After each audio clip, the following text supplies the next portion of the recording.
What's good, guys? Hope everyone is doing well. Today I'll be showing you guys a couple of ways of increasing both your FPS and latency for Apex Legends. So without any further ado, let's get right into it. First things first, let's start by going into our graphic settings. Go to your search bar, type in graphic settings. For me, it's already here. Okay, so you open your graphic settings, then you head to desktop app, go to wherever your Steam library is located. Go to Steam apps, go to common, go to Apex Legends, and then you want to add this Apex. No, you want to add this one right here, the R5 Apex. Mine is already added, so it's already in here. Let's see if I can find it really quickly. It's right here. So basically what you want to do is go to GPU preference and put it on high performance. Make sure that is checked.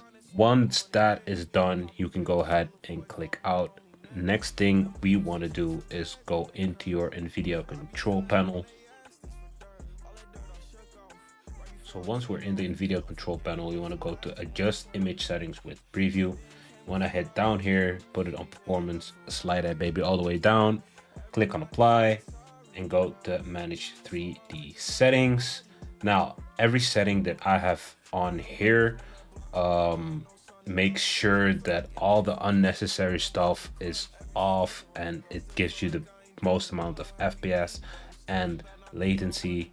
You can pause the video and copy exactly what I have right here.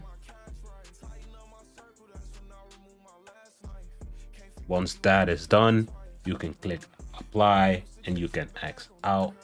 Now that that is done, I want you to go ahead and go into your file explorer, go to your users, find the saved games folder right here, go to respawn, go to Apex, go to local, and then you'll find these files right here.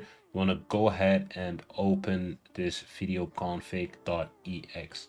Once you have the file open, it'll look something like this. Now, on your screens, a couple of things will look different, obviously. I will have mine copied and pasted in the description down below. I have a paste bin. You can simply just copy and paste. The only thing you need to change is this, depending on what res you play. Now, I do play on stretch res, as you can see, 1728 by 1050.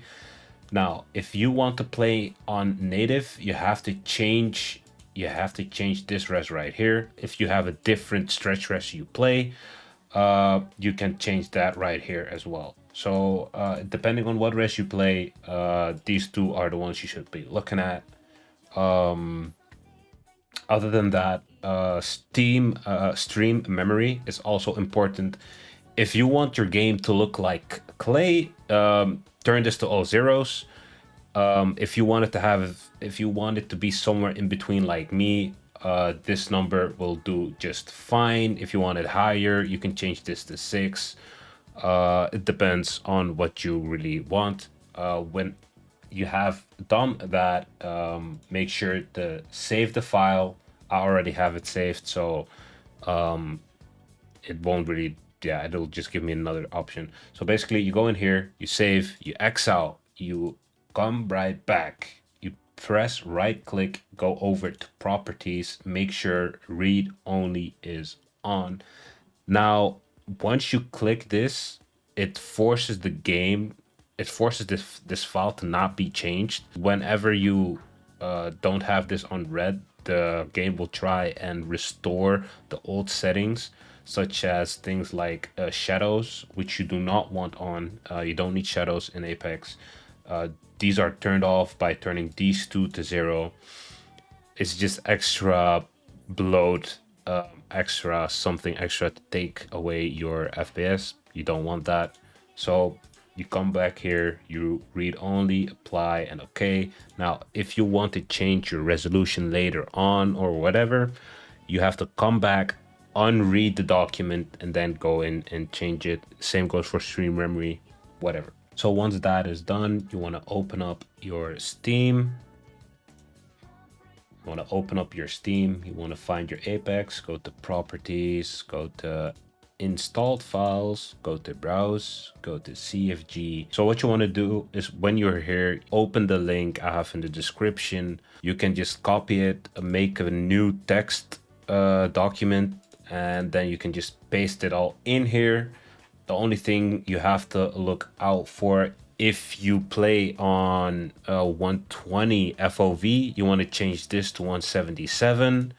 If you play on 110, you can keep it as is. Max FPS is also depending on what you prefer, what you like to play on. I have mine set to 180. Everything else is set up for the least amount of input latency and for the most amount of FPS. Now, once that is done, you want to go ahead and do the same thing here. You want to right click, you want to go to properties, you want to read only, apply and OK.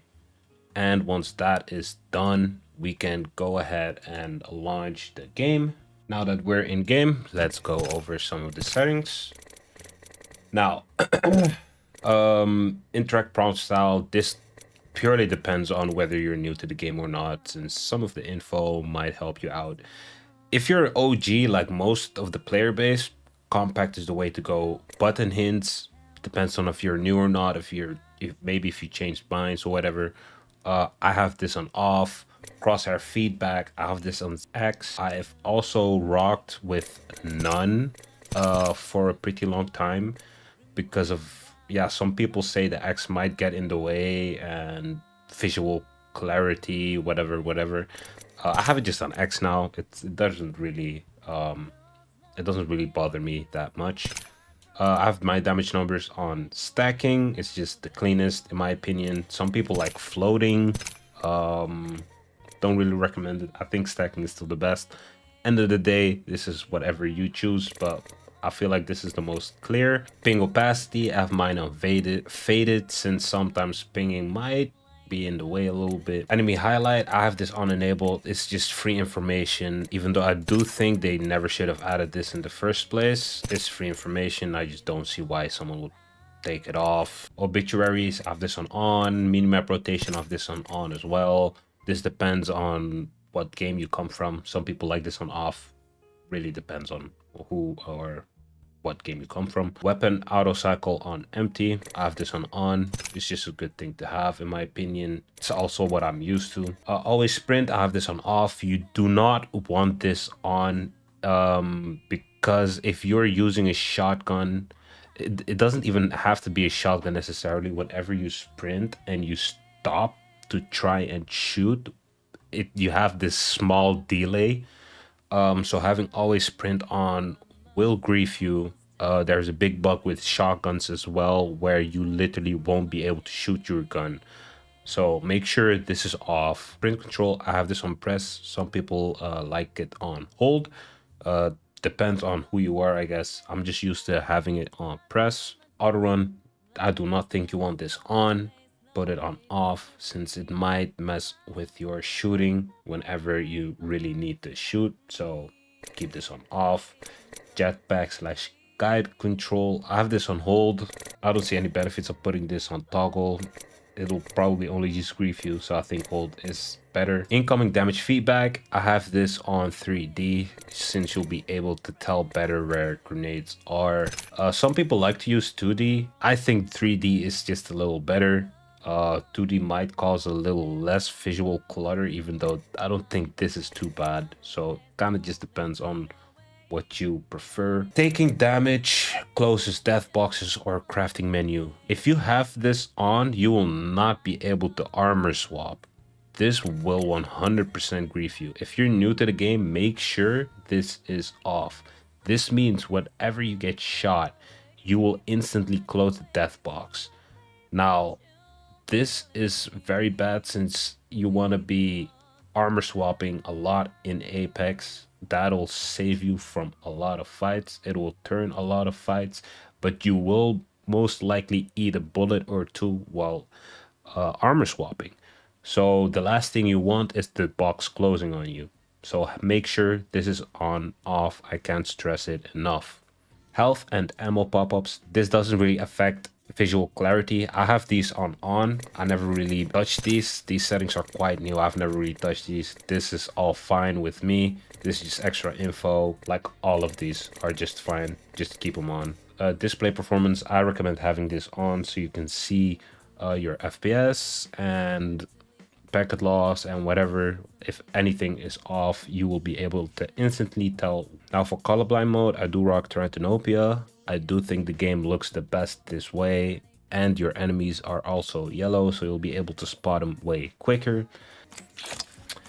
With all that being said, for all my new players, make sure you have W also bound to scroll wheel up and your jump to scroll wheel down. This is just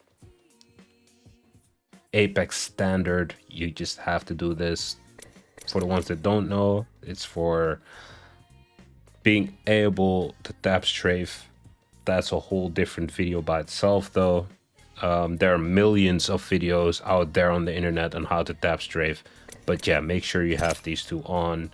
Other than that, these are my binds. I'll just scroll down real quick. Yeah, if you want to copy any of those for whatever reason, settings here are set by the video config that we looked at earlier. So this is what everything will look like. You just wanna you don't really want to touch any of this. All of this should be good. Now with all that being said, I hope you guys enjoyed the video. I hope I could help some of you out because I know how bad this game is optimized. So hopefully this could help some of you guys out. And if you want to do me a favor, I did upload a montage a couple of days ago. It's a very OG like lyric type montage. So if you really like those back in the day, I would really appreciate it if you check that out. With all that being said, I hope you guys enjoyed the video, and I'll see you guys in the next one.